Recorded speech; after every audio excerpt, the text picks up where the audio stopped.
ನಮಸ್ತೆ ಎಲ್ಲರಿಗೂ. ನಮ್ಮ ನಾರಾಯಣಿ ಕಿಚನ್ನಲ್ಲಿ ಈ ದಿನ ಟೊಮೆಟೊ ಸಾರು ಈಸಿಯಾಗಿ 10 ನಿಮಿಷದಲ್ಲಿ ಮಾಡಬಹುದು. ಅದಕ್ಕೆ ಬೇಕಾದ ಸಾಮಗ್ರಿಗಳು ಹಾಗೆ ಎಲ್ಲ ಡೈರೆಕ್ಟಾಗಿ ಹಾಕ್ಬಿಡಬೇಕು. ಒಂದು ಬೆಳ್ಳುಳ್ಳಿ ಸಿಪ್ಪೆ ಬಿಡಿಸ್ದಿರ ಹಾಗೆ ಹಾಕ್ಬೋದು. ಈರುಳ್ಳಿ ಸಣ್ಣದಾಗಿ ಹೆಚ್ಕೊಂಡಿರೋದು, ಮೆಣಸಿನ್ಕಾಯಿ ನಿಮಗೆ ಎಷ್ಟು ಬೇಕೋ ಅಷ್ಟು ಖಾರ ಯೂಸ್ ಮಾಡ್ಕೊಳ್ಳಿ.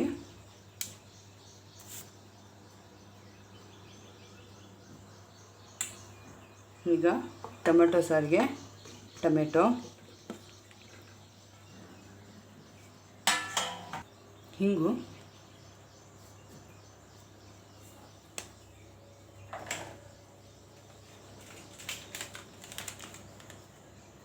ಒಂದು ಸ್ಪೂನಷ್ಟು ಸಾಂಬಾರು ಪೌಡ್ರು, 1/4 ಟೀ ಸ್ಪೂನಷ್ಟು ಜೀರಿಗೆ, ಸ್ವಲ್ಪ ಅರಿಶಿನ ಹಣ್ಣು ಹಾಕೋಣ. ಇದು ಹಾಕಿದ್ಮೇಲೆ ಒಂದು ಲೋಟ ಅಷ್ಟು ನೀರು ಹಾಕ್ಕೊಳ್ಳಿ. ಜಾಸ್ತಿ ಬೇಡ, ಟೊಮೆಟೊ ಈರುಳ್ಳಿ ಎಲ್ಲ ನೀರು ಬಿಟ್ಕೊಳುತ್ತೆ. ಈಗ 2 ವಿಸಿಲ್ ಬಂದು ಆಫ್ ಮಾಡಿಬಿಡಿ. ಆಮೇಲೆ ಅದನ್ನು ಸ್ಮ್ಯಾಶ್ ಮಾಡಿ ಈಗ ನೋಡೋಣ ಇದನ್ನು ಬೆಂದಿದೆ ಅಂತ.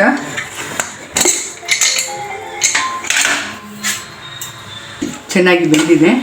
ಈಗ ಇದನ್ನು ಮ್ಯಾಶ್ ಮಾಡಿ ಒಗ್ಗರಣೆ ಹಾಕಬೇಕು ಅಷ್ಟೇ. ಸಾರು, ಟೊಮೆಟೊ ಸಾರು ರೆಡಿ.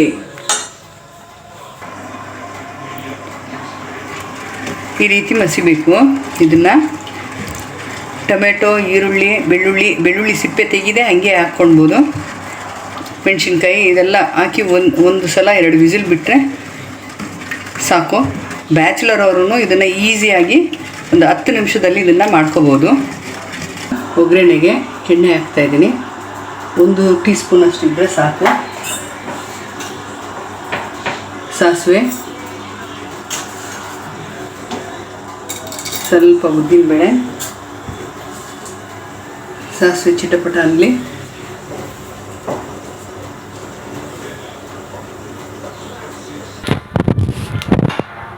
ಸಾಸಿವೆ ಚಿಟಪಟ ಅಂತ ಇದೆ. ಈಗ ಕರಿಬೇವು ಹಾಕೋಣ. ಈಗ ಮಸ್ತಿರುವಂಥ ಟೊಮೆಟೊ ಸಾರನ್ನು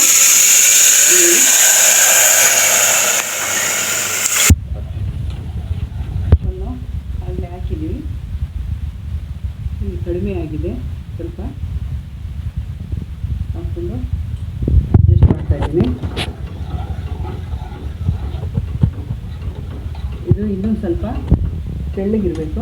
ನಾನು ಸ್ವಲ್ಪ ನೀರು ಹಾಕ್ತೀನಿ.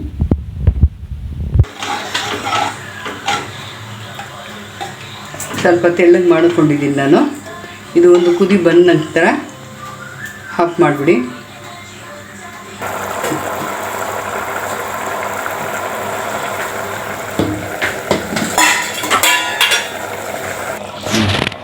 ಈಗ ಸ್ಟವ್ ಆಫ್ ಮಾಡಿಬಿಟ್ಟು ಕೊತ್ತಂಬರಿ ಸೊಪ್ಪನ್ನು ಹಾಕಿ,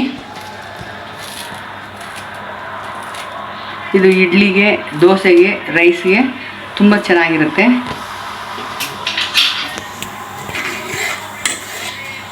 ಇದನ್ನು ಮಾಡಿ ನೋಡಿ, ಹೇಗಿದೆ ಅಂತ ಕಮೆಂಟ್ ಮಾಡಿ.